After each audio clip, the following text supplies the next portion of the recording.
Iran ನಮ್ಮ ಭಾರತೀಯ ರೂಪಾಯಿಗಳನ್ನ ಪಡೆದು ನಮಗೆ ತೈಲವನ್ನು ಕೊಡ್ತಿತ್ತು, ಅದು ನಮ್ಗೆ ಲಾಭ ಆಗ್ತಿತ್ತು. ನೀವು ಡಾಲರ್ಸ್ ನಲ್ಲಿ ಬದಲು ರೂಪಾಯಿ ತಗೋತಾ ಇತ್ತು. ನೀವು ರೂಪಾಯಿ ಅಂದ್ರೆ ನಮಗೆ ವಿದೇಶಿ ವಿನಿಮಯ ಉಳಿತಾ ಇತ್ತು. ನಮಗೆ ಇರಾನ್ ಮತ್ತು ಅಮೆರಿಕ ಒಂದೇ ಆಗಿತ್ತು. ಅಮೆರಿಕ ಮತ್ತು ಇರಾನ್ ಎರಡೂ ಕೂಡ ಭಾರತವನ್ನು ವಿರೋಧಿಸಿತು. ಈಗ ಟ್ರಂಪ್ ಎಲ್ಲದಕ್ಕೂ ಮೂಗು ತೋರಿಸ್ತಾರೆ. ನಾವು ದುಡ್ಡು ಹಾಕ್ಬಿಟ್ಟು ಅದು ನಿರ್ವಹಣೆ ನಮ್ದಾಗಿತ್ತು. ಟ್ರಂಪ್ ಹೆದರಿಸಿದ್ರು. ಈ ಇಸ್ರೇಲ್ ಅಮೆರಿಕಾಗಿದ್ದಂಥ ಬಹುದೊಡ್ಡ ಸಮಸ್ಯೆ ಅಂತ ಅಂದರೆ ಈ ಕೊಲ್ಲಿ ರಾಷ್ಟ್ರಗಳಾಗಿತ್ತು. ಎಲ್ಲರನ್ನೂ ಕೂಡ ಅವರು ಮಣಿಸಿದ್ರು.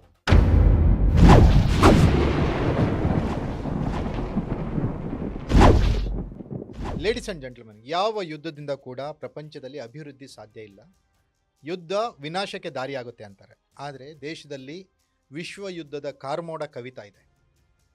ಅಮೆರಿಕ, ಇರಾನ್ ತುಂಬ ಘೋರವಾಗಿ ಯುದ್ಧಗಳನ್ನು ಮಾಡ್ತಾ ಇದ್ದಾವೆ. ಆ ಯುದ್ಧದ ಪರಿಣಾಮ ಭಾರತದ ಮೇಲೆ ಏನಾಗುತ್ತೆ? ನಮ್ಮ ಪ್ರಧಾನಿಯವರು ವಿದೇಶಗಳಿಗೆಲ್ಲ ಹೋಗಿ ಮಾತಾಡ್ಕೊಂಡೆಲ್ಲ ಬರ್ತಾರೆ. ಹಲವು ಒಪ್ಪಂದಗಳು ಕೂಡ ಆಗಿವೆ.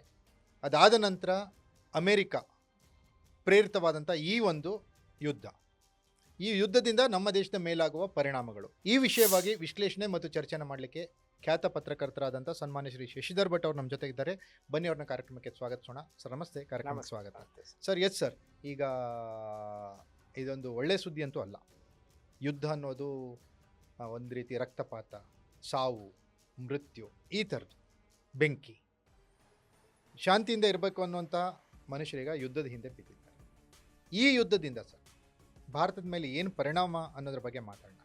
ಅದಕ್ಕಿಂತ ಮೊದಲು, ಯುದ್ಧ ಇರಾನ್ ಮೇಲೆ ನಡೀತಾ ಇದೆ, ಇದಕ್ಕೆ ಪ್ರಮುಖವಾದಂತಹ ಕಾರಣ ಮತ್ತು ಇದರ ಪರಿಣಾಮಗಳು ಏನು ಸರ್? ಒಂದು, ಅಮೇರಿಕ ಯುದ್ಧ ಪಿಪಾಸು ರಾಷ್ಟ್ರ. ಸೊ ಬಹುತೇಕ ಐರೋಪ್ಯ ರಾಷ್ಟ್ರಗಳು ಬದುಕುವುದೇ ಶಸ್ತ್ರಾಸ್ತ್ರಗಳ ಮಾರಾಟದಿಂದ. ಹೌದು, ಅಮೇರಿಕ ಕೂಡ ಶಸ್ತ್ರಾಸ್ತ್ರಗಳ ಮಾರಾಟದಿಂದ, ಯುದ್ಧದಿಂದ ಬದುಕ್ತಾ ಇದೆ. ಫಸ್ಟ್ ಥಿಂಗ್, ಹೆಚ್ಚು ಲಾಭ ಪಡೆಯೋದಕ್ಕೆ ಶಸ್ತ್ರಾಸ್ತ್ರ. ಸೊ ಅದರಿಂದ ಸತತವಾಗಿ ಯುದ್ಧದಲ್ಲಿ ಅಮೇರಿಕ ಪಾಲ್ಗೊಳ್ತಾ ಹೋಗುತ್ತೆ. ಅದಕ್ಕೊಂಥರ ದೊಡ್ಡಣ್ಣನ ಅಹಂಕಾರ ಇದೆ. ನಾನು ಜಗತ್ತಿನಲ್ಲಿ ಏನು ಹೇಳ್ತಾನೋ ಅದು ಮುಖ್ಯವಾದ್ದು. ಅದು ಎಲ್ಲಿವರೆಗೆ ಬಂದಿದೆ ಅಂದರೆ, ಇನ್ನೊಂದು ದೇಶದ ಅಧ್ಯಕ್ಷರನ್ನ ಎತಾಕ ಬರುತ್ತೆ ಅಮೇರಿಕ ಹೋಗ್ಬಿಟ್ಟು, ಈ ಮತ್ತೊಂದು ದೇಶದಲ್ಲಿ ನುಗ್ಗಿಬಿಟ್ಟು ಅಲ್ಲಿಯ ಸ್ಪಿರಿಚುವಲ್ ಲೀಡರ್ನನ್ನು ಹತ್ಯೆ ಮಾಡುತ್ತೆ. ಅಂದರೆ ಇನ್ನೊಂದು ದೇಶದಲ್ಲಿ ಯಾವ ಸರ್ಕಾರ ಇರಬೇಕು ಅಂತ ತೀರ್ಮಾನ ತೆಗೆದುಕೊಳ್ಳುವ ಅಧಿಕಾರವನ್ನು ಅಮೆರಿಕ ಕೊಟ್ಟವರೇ. ಅಷ್ಟೇ ಯಾಕೆ ಸರ್, ಈ ಅಮೆರಿಕ ಏನಾಗ್ಬಿಟ್ಟಿದೆ ತೀರಾ ಇತ್ತೀಚೆಗೆ, ಈ ಟ್ರಂಪ್ ಬಂದ ಮೇಲಂತರೂ ಒಂದು ರೀತಿ ಹುಚ್ಚಾಟಗಳು, ಹುಚ್ಚುತನಗಳು.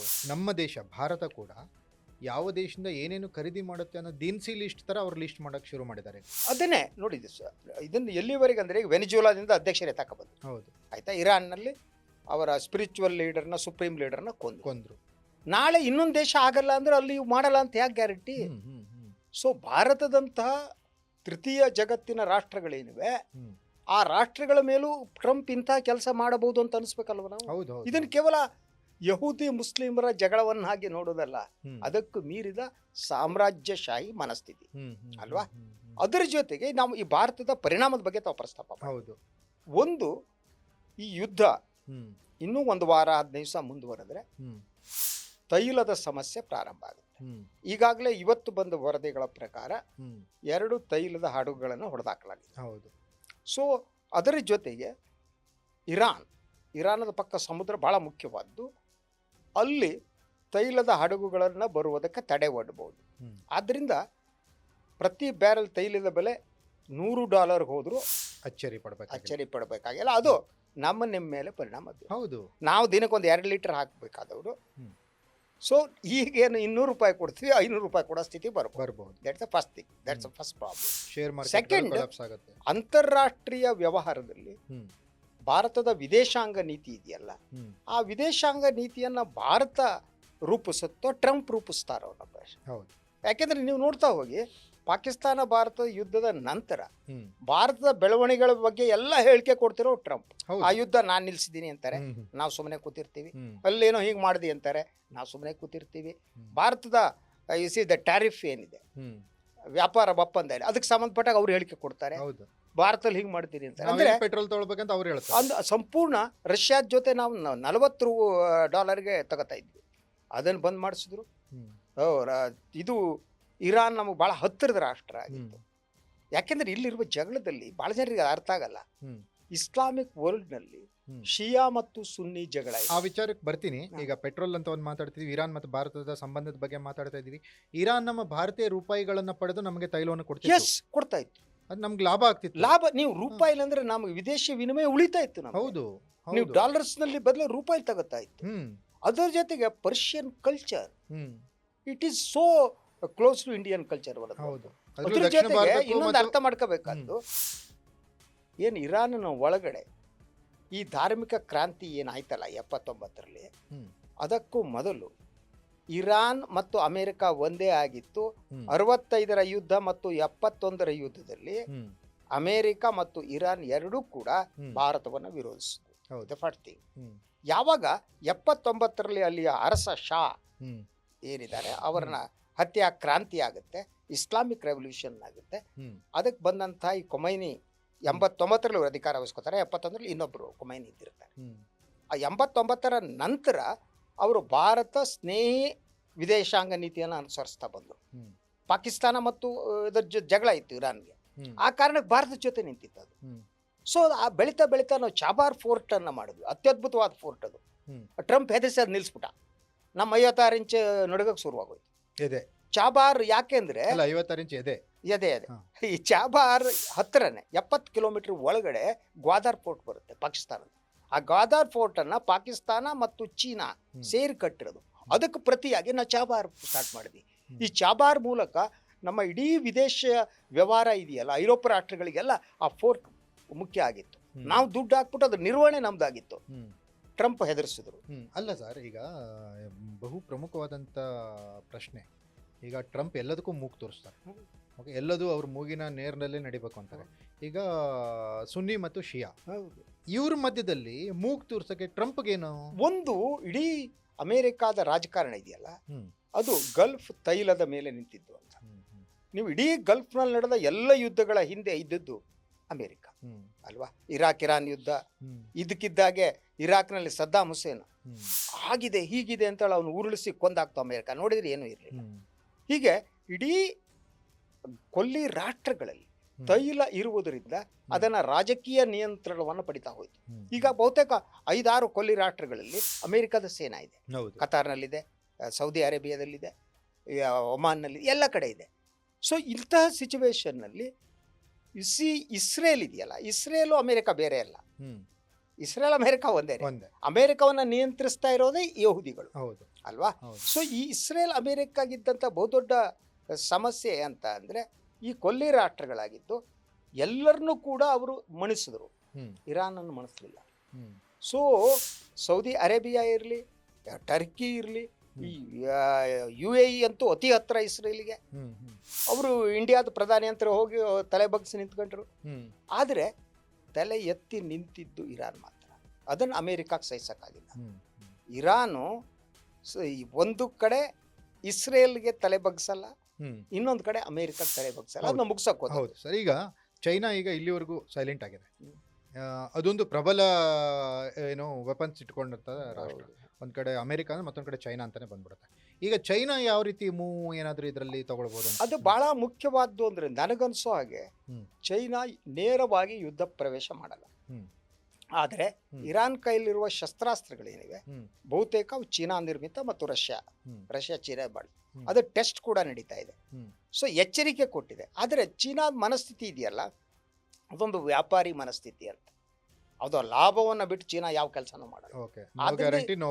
ಆದ್ರಿಂದ ನಾನು ಐ ಡೋಂಟ್ ಥಿಂಕ್ ಯುದ್ಧದಲ್ಲಿ ಇನ್ವಾಲ್ವ್ ಆಗುತ್ತೆ ಅಂತ. ಚೈನಾ ಐಟಮ್ಸ್ಗೂ ನೋ ಗ್ಯಾರಂಟಿ, ನೋ ವಾರಂಟಿ ಅಷ್ಟೇ.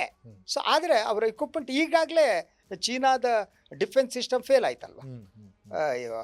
ಅವ್ರ ಡಿಫೆನ್ಸ್ ಸಿಸ್ಟಮನ್ನ ಅಮೆರಿಕ ಇಸ್ರೇಲ್ ಹೊಡೆದಾಕ ಬಿತ್ತು. ಸೊ ಅದರಿಂದ ಇನ್ನೊಂದೇನೋ ಪ್ರಯೋಗ ಮಾಡ್ಬೋದು, ಇನ್ನಷ್ಟು ಶಸ್ತ್ರಾಸ್ತ್ರ ಕೊಡ್ಬೋದು. ಅದು ನೇರವಾಗಿ ಅವರು ಇನ್ವಾಲ್ವ್ ಆಗ್ತಾರೆ ಅನ್ಸಲ್ಲ. ಬಟ್ ಇಡೀ ಏನಾಗುತ್ತೆ ಅಂದರೆ ಈ ಪರಿಸ್ಥಿತಿಯಲ್ಲಿ ಭಾರತ ರೂಪಾಯಿ ಮೌಲ್ಯ ಇನ್ನಷ್ಟು ಕುಸಿಯುತ್ತೆ. ಆಯ್ತಾ? ಪೆಟ್ರೋಲ್ ಎಲ್ಲೋ ಹೋಗುತ್ತೆ, ಗಗನಕ್ಕೆ ಹೋಗ್ಬಿಟ್ಟು ಡೀಸೆಲ್ ಬೆಲೆಗಳು ಎಲ್ಲೋ ಹೋಗ್ತವೆ, ಶೇರ್ ಮಾರ್ಕೆಟ್ ಇಡೀ ಹಣದುಬ್ಬರ ಜಾಸ್ತಿ ಮೇಲೆ ಹೋಗುತ್ತೆ. ಹೌದು, ಶೇರ್ ಮಾರ್ಕೆಟ್ಗಳು ಕುಸಿತವೆ. ಅದ್ರ ಜೊತೆಗೆ ಭಾರತಕ್ಕೆ ಸ್ವತಂತ್ರವಾದಂಥ ವಿದೇಶಾಂಗ ನೀತಿ ನಾಶ ಆಗೋಗ್ಬಿಡುತ್ತೆ. ಹೌದು, ಅಮೆರಿಕದ ಎದುರು ನಿಂತ್ಕೋಬೇಕು. ಅವ್ರ ಮೇಲೆ ಇಲ್ಲಿ- ಡಿಪೆಂಡ್ ಆಗಬೇಕು. ಇಲ್ಲಿ ಟ್ರಂಪ್ ಹೆದರ್ಸ್ತಾನೆ, ನಿಮ್ಮ ರಾಜಕೀಯ ಬದುಕು ಮುಗಿಸ್ತೀನಿ, ನನ್ನ ಕೈಲಿ ಏನೋ ಇದೆ ಅಂತಾನೆ. ಆಮೇಲೆ ಮತ್ತೊಂದು ಏನಂದ್ರೆ, ಈಗ ಪಾಕಿಸ್ತಾನ ಭಾರತ ಅಂತ ಬಂದಾಗ ಈ ಇಬ್ರನ್ನು ಒಂದ್ ರೀತಿ ಮ್ಯಾನೇಜ್ ಮಾಡೋ ತರ ಈ ಟ್ರಂಪ್ ಎಸ್, ಈಗ ಇದು ಗೊತ್ತಾ, ಇದು ಯಾವ ಹಂತಕ್ಕೆ ಇದು ಹೋಗ್ಬಿಟ್ಟಿದೆ? ಬಹಳ ಮುಖ್ಯವಾದ್ದು ಏನು ಗೊತ್ತಾ ನಿಮಗೆ, ಹ್ಮ್. ಬಹಳ ಇಂಪಾರ್ಟೆಂಟ್ ಆದ ಪ್ರಶ್ನೆ ಅಂತ ತೆಗೆದ್ರು. ಹ್ಮ್. ಈಗ ಭಾರತ ಪಾಕಿಸ್ತಾನ ಈ ಯುದ್ಧದ ವಿಚಾರದಲ್ಲಿ ಸೇಮ್ ಪೇಜ್ ನಲ್ಲಿವೆ ಮತ್ತು ಒಂದೇ ಟೀಮಲ್ಲಿ ಇದಾವೆ ಈಗ. ಒಂದೇ ಟೀಮಲ್ಲಿ ಇದಾವೆ. ಹ, ಏನಾದ್ರೂ ಇರಾನ್ ಪತನವಾದ್ರೆ ಹ, ಭಾರತ ಏನಾಗುತ್ತೆ, ದುರ್ಬಲವಾಗುತ್ತೆ, ಹ್ಮ್. ಪಾಕಿಸ್ತಾನ ಪ್ರಬಲ ಆಗುತ್ತೆ. ಹ್ಮ್. ಯಾಕೆಂದ್ರೆ ನೀವು ಬಲೂಚಿಸ್ತಾನದ ವಿಚಾರಕ್ಕೆ ಸಂಬಂಧಪಟ್ಟ, ಬಲೂಚಿಸ್ತಾನ ಆಗಿದೆ ಅಂದ್ರೆ ಅರ್ಧ ಪಾಕಿಸ್ತಾನದಲ್ಲಿದೆ, ಅರ್ಧ ಇರಾನ್ನಲ್ಲಿದೆ. ಹ್ಮ್. ಬಲೂಚಿಗಳು ಅವ್ರದ್ದು ಹೌದು. ಹೋರಾಟಗಳು ಅವ್ರ ಹೋರಾಟ ಬೇರೆ ಇದೆ. ಬೇರೆ ಇದೆ. ಸೊ ಆ ಕಾರಣಕ್ಕಾಗಿ ಅದರ ನಡುವೆ ಪಾಕಿಸ್ತಾನ ಮತ್ತು ಇರಾನ್ ಆಗಾಗ ಜಗಳ ಮಾಡ್ತಿರ್ತವೆ, ಗುಂಡಾರ್ಸೋದು, ಇನ್ನೊಂದು ಗಡಿಲಿದೆ. ಇಂಥ ಎಲ್ಲ ಸಿಚುವೇಶನ್ನಲ್ಲಿ ಈಗ ಅಧಿಕಾರದಲ್ಲಿರುವಂಥ ಸೊ ಏನು ಪ್ರಭುತ್ವ ಇದೆ, ಇರಾನ್ ಪ್ರಭುತ್ವ, ಅದು ಭಾರತಕ್ಕೆ ಸ್ನೇಹಿಯಾಗಿದೆ. ಸೊ ಅದು ಹೋಗ್ಬಿಟ್ಟು ಅಮೇರಿಕ ಸ್ನೇಹಿಯಾದಂಥ ಒಂದು ಪ್ರಭುತ್ವ ಅಲ್ಲಿ ಬಂದರೆ 71 ಮತ್ತು 65 ಎಲೆಕ್ಷನ್ನಲ್ಲಿ ಯುದ್ಧದಲ್ಲಿ ಹೇಗೆ ಅಮೇರಿಕ ಮತ್ತು ಇರಾನ್ ಜೊತೆಯಾಗಿ ಭಾರತವನ್ನು ವಿರೋಧಿಸುವ, ಪಾಕಿಸ್ತಾನ ಬೆಂಬಲಿಸುವ ಆ ಸ್ಥಿತಿ ಬರುತ್ತೆ. ಅದು ಭಾರತ ದೃಷ್ಟಿಯಿಂದ ಬಹಳ ಅಪಾಯಕಾರಿ. ಓಕೆ, ಹಂಗಂದ್ರೆ ಇದು ಭಾರತಕ್ಕೆ ಒಂದ್ ರೀತಿ ಎಚ್ಚರಿಕೆ ಗಂಟೆ. ಎಸ್, ನಮ್ಮ ನಾಯಕರು ಎಸ್, ಈಗ ಸೂಕ್ಷ್ಮವಾದಂತ ನಡೆಯನ್ನು ಇಡಬೇಕು. ಇಂಡಿಯಾಕ್ಕೆ ಫ್ರೆಂಡ್, ನನ್ನ ಫ್ರೆಂಡ್ ಅನ್ನೋ ತರದ್ನ ಸ್ವಲ್ಪ ಯೋಚನೆ ಹೌದು. ಮಾಡಬೇಕು. ಇದು ಬರೇ ಮುಸ್ಲಿಂ ವಿಚಾರ ಅಲ್ಲ. ಸಿ ಅವ್ರಿಗೆ ನಮ್ಮ ಭಾರತೀಯರಿಗೆ ಅರ್ಥನೇ ಆಗಲ್ಲ. ಶಿಯಾ ಸುನ್ನಿ ಹೋರಾಟ ಇದೆಯಲ್ಲ, ಅದು ಬೇರೆ ರೀತಿಯಾದದ್ದು. ಅಲ್ಲಿ ನಮಗೆ ಲಾಭ ಆಗೋದು ಯಾರು ಕಳುವಾಗಿ, ನಮ್ಮ ಮೇನ್ ರೈವಲ್ ಯಾರು, ಪಾಕಿಸ್ತಾನ. ನಮ್ಮ ಮೇನ್ ರೈವಲ್ ಪಾಕಿಸ್ತಾನ ಆದಾಗ ನಾವು ಇರಾನ್ ಜೊತೆ ನಿಂತ್ಕೋಬೇಕಲ್ವಾ? That is simplest thing. ನಾವು ಅದು ಬಿಟ್ಬಿಟ್ಟು ಟ್ರಂಪ್ಗೆ ಹೆದರ್ಬಿಟ್ಟು ಪಾಕಿಸ್ತಾನ ಜೊತೆಗೆ ಹೆಗಲ್ ಮೇಲೆ ಕೈ ಹಾಕೊಂಡು ಇರಾನ್ ವಿರೋಧ ಮಾಡ್ತಾ ಹೋದ್ರೆ ವಾಟ್ ವಿಲ್ ಹ್ಯಾಪನ್? ಎಸ್ ಭಟ್ರೆ, ಇಷ್ಟೊತ್ತು ಭಾಗವಹಿಸಿ ಮಾತನಾಡಿದಕ್ಕೆ ಧನ್ಯವಾದಗಳು. ನೋಡಿದ್ರಲ್ಲ ವೀಕ್ಷಕರೇ, ಈ ಒಂದು ವಿಶ್ವ ಯುದ್ಧದ ಕಾರ್ಮೋಡ ಅನ್ನೋ ಥರದ್ದು ಏನಿದೆ, ಆ ಯುದ್ಧದಿಂದ ಭಾರತದ ಮೇಲೆ ಯಾವ್ಯಾವ ರೀತಿಯ ಪರಿಣಾಮಗಳಾಗ್ಬೋದು ಅನ್ನೋನ್ನ ತುಂಬ ಸೂಚ್ಯವಾಗಿ ಶಶಿಧರ್ ಭಟ್ರು ಹೇಳಿದರು.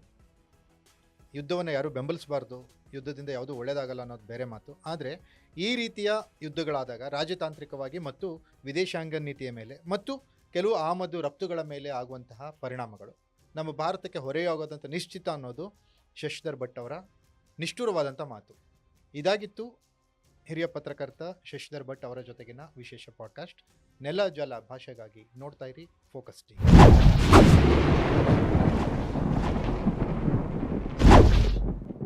ಇರಾನ್ ನಮ್ಮ ಭಾರತೀಯ ರೂಪಾಯಿಗಳನ್ನು ಪಡೆದು ನಮಗೆ ತೈಲವನ್ನು ಕೊಡ್ತಿತ್ತು, ಅದು ನಮ್ಗೆ ಲಾಭ ಆಗ್ತಿತ್ತು. ನೀವು ಡಾಲರ್ಸ್ನಲ್ಲಿ ಬದಲು ರೂಪಾಯಿ ತಗೋತಾ ಇತ್ತು. ನೀವು ರೂಪಾಯಿ ಅಂದ್ರೆ ನಮಗೆ ವಿದೇಶಿ ವಿನಿಮಯ ಉಳಿತಾ ಇತ್ತು. ನಾವು ಇರಾನ್ ಮತ್ತು ಅಮೆರಿಕ ಒಂದೇ ಆಗಿತ್ತು. ಅಮೆರಿಕ ಮತ್ತು ಇರಾನ್ ಎರಡೂ ಕೂಡ ಭಾರತವನ್ನು ವಿರೋಧಿಸಿತು. ಈಗ ಟ್ರಂಪ್ ಎಲ್ಲದಕ್ಕೂ ಮೂಗು ತೋರಿಸ್ತಾರೆ. ನಾವು ದುಡ್ಡು ಹಾಕ್ಬಿಟ್ಟು ಅದ್ರ ನಿರ್ವಹಣೆ ನಮ್ದಾಗಿತ್ತು, ಟ್ರಂಪ್ ಹೆದರಿಸಿದ್ರು. ಈ ಇಸ್ರೇಲ್ ಅಮೆರಿಕಾಗಿದ್ದಂಥ ಬಹುದೊಡ್ಡ ಸಮಸ್ಯೆ ಅಂತ ಅಂದರೆ ಈ ಕೊಲ್ಲಿ ರಾಷ್ಟ್ರಗಳಾಗಿತ್ತು. ಎಲ್ಲರನ್ನೂ ಕೂಡ ಅವರು ಮಣಿಸಿದ್ರು.